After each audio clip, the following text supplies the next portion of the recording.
I got lean. I finally saw my abs for the very first time. Bicep veins popping, muscle definition is absolutely insane. I am in the best shape of my life right now, without a doubt. I feel more confident because I've become the best version of myself. I'm feeling good, I'm looking good, and I'm happy with my current physique. But it wasn't always like this.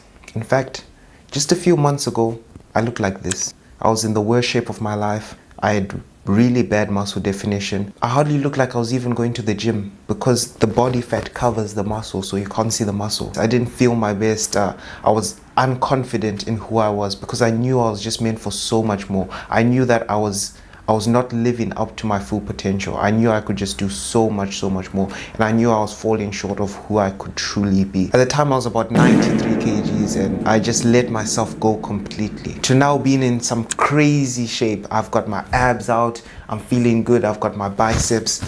My muscle definition's insane, workouts feel insane, the pump feels insane, confidence is insane, jawline's popping. I just truly feel like I'm the best version of myself right now. And that confidence from gym has spilled over to so many different areas of my life. Now I have confidence with people, confidence in conversations, confidence in social skills, and that confidence that you get from gym, that discipline you get from gym spills over to every other area of your life for sure. People literally going up to me saying, wow, you're in crazy shape, you're only 17 years old, you're too big for 17, all of that. That never happened before. And I feel like people can see that hard work, people can see that confidence within you. And you being in crazy shape serves as inspiration to other people to get into crazy shape. You just walking into a room, people are already inspired to just get into crazy shape just by seeing you. Just your presence alone is inspiration for other people. So how did I manage to make such a drastic change in such a short period of time? Because really it only took me about 3 to 4 months to make this entire transformation, and I would say my entire life changed completely. Not just who I am, my identity, my beliefs, my habits, everything about me changed, and it only took a few months. So how did I manage to drastically change who I was from that 93 kg unconfident version of myself to now being lean, aesthetic, and the best version of myself? Firstly, it's safe to say that I tried a lot of protocols, I tried a lot of things, and a lot of things didn't work for me. I tried the carnivore diet, I tried keto, I tried low carb, I even tried going no sugar for 2 weeks. That was the worst time of my life. Yeah, these extreme approaches, they don't really work. You have to find something that's sustainable, that kind of fits in with your life, but you can still make insane progress. I finally found out what works, and it took me months and months and months of trial and error, trying to figure it out, failing, and I finally figured out what works. And now I know for the rest of my life I'm gonna be in insane shape forever. If you can follow this video from start to finish, take notes, learn, and really tune in and really apply what I show you in this video into your life, you'll be able to get insane results, guaranteed. Because if it worked for me, it will probably work for you too. This new approach is more sustainable, and it's generally just a healthier way of living in general. It's changing your lifestyle to just a healthier lifestyle in general. And that's why this approach is so much better, because you live in better, you live in healthier, your mindset improves, and every other area of your life improves. It's not a restrictive diet, it's just a healthier way of living in general. So to set the scene, I first started with setting a measurable goal. I feel like if you don't have a goal, you're just shooting into the abyss. You don't have a target. You have to shoot at a target. That target is your goal. For me, the goal was to have visible abs for the very first time in my life. I've never seen my abs in my entire life until now. So my goal was to just be able to see visible abs, like a good six-pack. That was my goal. And to be around 80 kgs. And being 93 kgs at the time, having to lose 13 kgs to get down to 80 kgs was a big goal for me. But having a goal, it's better for accountability, because if you don't have an exact goal, you don't really know where you're even going. Like, where are you going if you don't have a goal? But if you have a goal, you kind of know where you're gonna go. You kind of know where you're aiming for, and you have a place to put your focus and attention onto. You wanna put the goal somewhere where you can see it daily, because that's where the accountability comes in. When you're walking past your fridge and you have that note on you, and you have your goals written down, then you remind yourself of what you started and why you started it. So more importantly than having a goal, you want to have a very strong why. Your why is your reason for why you do stuff. Why do you wanna get to 80 kgs? Why do you wanna have visible or abs? Why do you want to push your body? The why is important because during times of like low motivation, times where you don't feel like going to the gym, times when you don't feel like working out, times where you don't feel like working hard, then when you remember your why, your true reason why you started in the first place, then that can be your extra serve of motivation. That's why it's important to have a strong reason for starting this journey in the first place. If your reason is weak, then during those times of weakness, your why won't serve any purpose. But if you have a strong desire and a strong why, then you'll be able to push yourself and be disciplined in those moments of weakness. Firstly, you want to find out your total daily energy expenditure. So the way you do this is very simple. Just go to an online calorie calculator. It's linked in the description. You can use the first link. You want to plug in your height, your weight, your age, general activity levels. And what this does is it will give you an estimate of how many calories you burn per day. Obviously, this first number won't be that accurate, but it's fine because you can start with this number and then eventually adjust this number. Once you find out how many calories you burn per day, you actually want to reduce that number by 500. So that total number, let's say it's 2,500 calories a day, you want to remove 500 calories from that number. What this does is it automatically puts you into a calorie deficit. But how do I know I'm eating 2,000 calories? I don't know how many calories are in the food. Whatever. That's where your calorie tracker comes in. You want to download an app like MyFitnessPal or Cal AI. There's so many different calorie trackers you can get online. Let's say you have oats. You can put in 100 grams of oats. It'll give you the amount of calories in the oats and then you can track it and log on. If you're really lazy to measure out your food, then you can just use the AI picture feature. Obviously, it's not as accurate as actually putting in the actual number of grams. Because if you're not tracking, you're slacking. At least if you know around about how many calories are in your food and you've got it logged in on your phone, then you can make progress from there. So once you're now tracking calories, now what you want to do is start tracking your weight. Every single day you want to weigh yourself right in the morning before you've had any water, before you've had any food, before you've done anything. You just wake up, weigh yourself and write that number down. Over the week, you're going to collect all these numbers, add them up together and divide it by 7 days. What this does is it will give you your average weight for that week. Now, once you have the average weight for that week 1 for example, week 2 you want to do the same, create an average and see if you've lost weight. You want to aim to lose about 1% of your total weight per week. So let's say you weigh 70 kgs. You want to aim to lose about 700 grams of weight per week maximum. The reason is if you lose more weight than that, you're likely losing muscle, and that's never the goal. The goal is body recomposition. We want to look good, we want to look in shape. We don't want to look like a smaller version of ourselves and still have the body fat. We want to look like an absolute machine. So if you losing weight too fast, then you can bump up your calories by 200-300 calories and do the same the next week. Track your weight and see if there's a difference.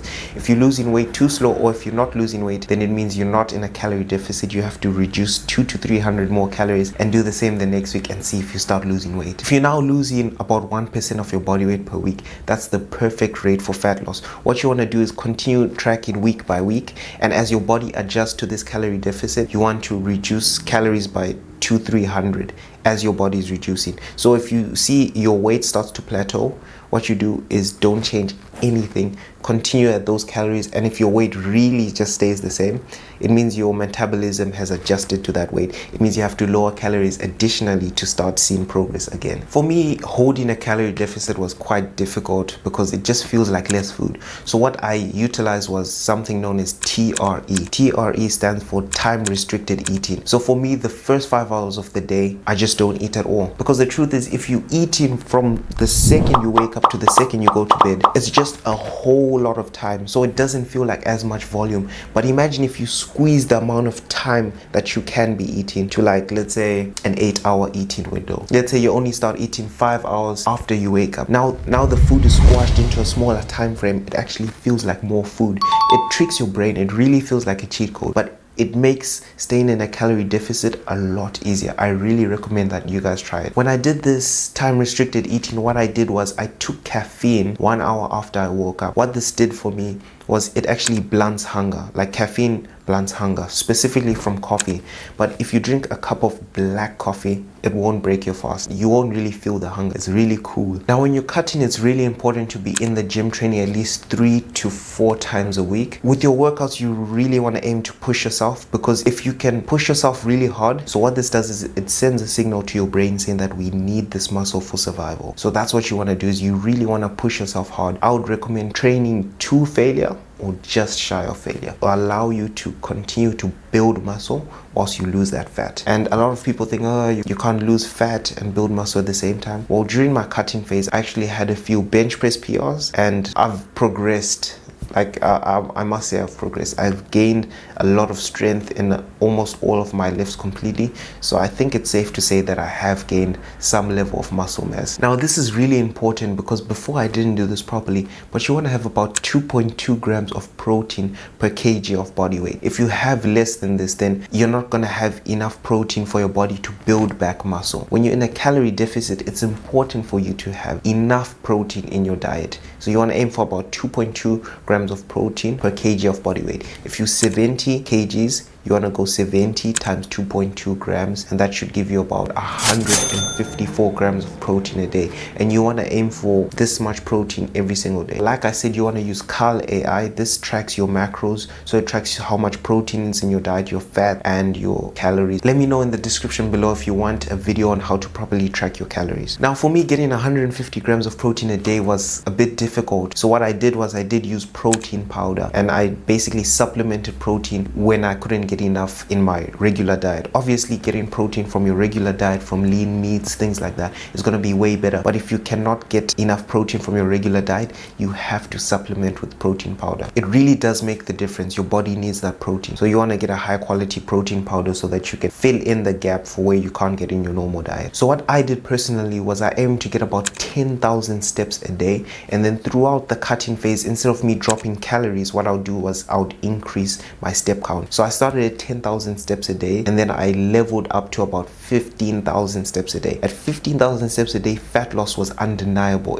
Fat was just melting off my body completely. And me being the athlete that I am, I obviously took it to some extreme level that I don't recommend most people trying, but I took it to 20,000 steps a day, and I got insane results. For most people, if you regularly do like 2,000 steps a day in your normal job, let's say you don't walk much or you don't have any activity level, you going from 2,000 steps a day to 6,000 steps a day, that will make the difference because you're burning more calories. And then you going from 6,000 steps a day to 8,000 will make an even bigger difference. 8,000 to 10,000 will make an insane difference. But I really truly feel like everyone should at some point reach 10,000 steps a day. If you're hitting 10,000 steps a day, you'll be burning fat like a fat burning machine. It's insane. When you do these steps, it increases your NEAT, which is your non-exercise activity thermogenesis. These are things that you just do on a daily basis that doesn't necessarily count as exercise, but it's activity and it burns calories. So you walking, it's not necessarily exercise because it's very, very low intensity, but it increases your calorie expenditure. So the more you walk, the more calories you're burning on a day-to-day basis. And the reason why I like walking over other forms of cardio is it's low intensity, it's low impact, and it doesn't spike your hunger, it doesn't spike appetite, it doesn't spike cortisol. So you're not going to have increased stress, and you can recover from it and do it on a day-to-day basis. And then the next step from walking is obviously incline walking on a treadmill, where you can set a speed and you can set a general incline. You want to aim for your heartbeat to be somewhere around 120 to 140 beats. This is still low intensity. You can supplement some cardio on top of your walking. So if you get to 10,000 steps a day, you can start doing incline walking. This increases your calorie expenditure. Remember, it's all about calories in, calories out. It's maths. If you're in a calorie deficit, you will lose weight. What we're trying to do is put you in a calorie deficit and have you train and have enough protein so that you can keep the muscle and your body's only tapping into fat. But if you get into a calorie deficit, you will lose weight for sure, guaranteed. It's science and it works. No matter what diet you're on, if you're in a calorie deficit, you will lose weight. So if it takes a carnivore diet for you to be in a calorie deficit, then so be it. Use the 80-20 rule when it comes to diet.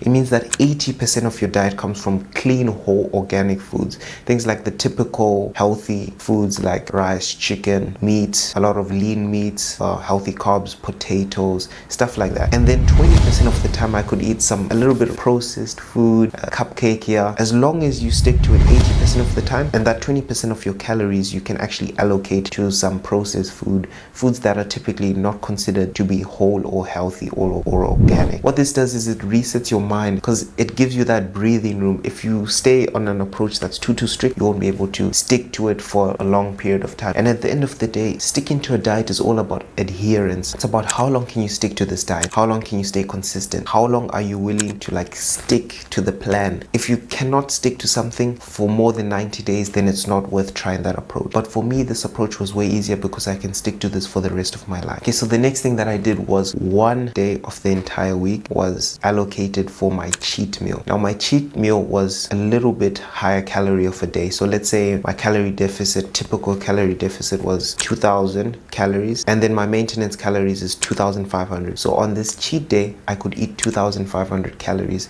This made space for my cheat meal, and it was technically a refeed day. Only allocate one day.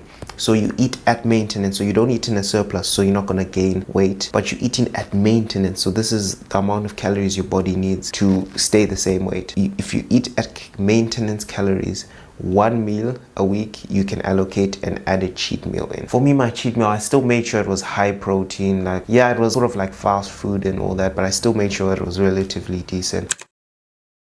What this cheat meal does is it completely resets your mind, and now you can keep going because you don't feel like you're dieting. You've had a cheat meal, so you don't feel like you're dieting anymore, and you're able to still stick to this approach. Now really, I just want to cover the mental side of it because I kept reminding myself of why I started my journey, and I kept picturing and envisioning in my head how I would look like if I achieved my goal. I imagined myself with a six-pack. I imagined myself lean. I imagined how I would look. And thinking about it now, back then I didn't have the abs, but I felt like I had the abs when I would envision myself. And what this does is it changed my identity to stop believing I was the chubby version of myself, and I started believing I was the lean aesthetic version of myself. What this did was it changed my habits, it changed my mindset around who I was becoming. Now I was happy to do 10,000 steps because I believed that I was worthy of having a six-pack. I believed I had a six-pack at the time because I kept picturing how I would look with one, and I started to believe that that was me, and that was who I was. That was who I truly was and who I was meant to be. And what this does is allowed me to transition from that version of myself who I previously was to this version of myself who I am now. So right now, I now have the visual abs, but I was this version of myself for months before I had the abs, because that's who I truly believed I was, and that's what helped me get to this point faster. It's just having that mindset of this is who I am now. And that's why most people can't stick to a diet. That's why most people can't make progress, is because they don't change their identity, and that's the main issue. If you don't change your identity, if you don't change who you see yourself as, you always bounce back to who you believe you are, not who you want to become, who you believe you are. If you believe you're not worthy of a six-pack, if you believe you're gonna be chubby for the rest of your life, that's your belief system, and your belief system is gonna change your habits. So you're gonna do the habits that will keep you chubby, and you're not gonna stick to the habits that will get you a six-pack because you don't even believe that you're worthy of having a six-pack. So belief and mindset are so important, especially when you're making physical changes, physical progress. You have to change your mind first for you to really bring that new version of yourself to life.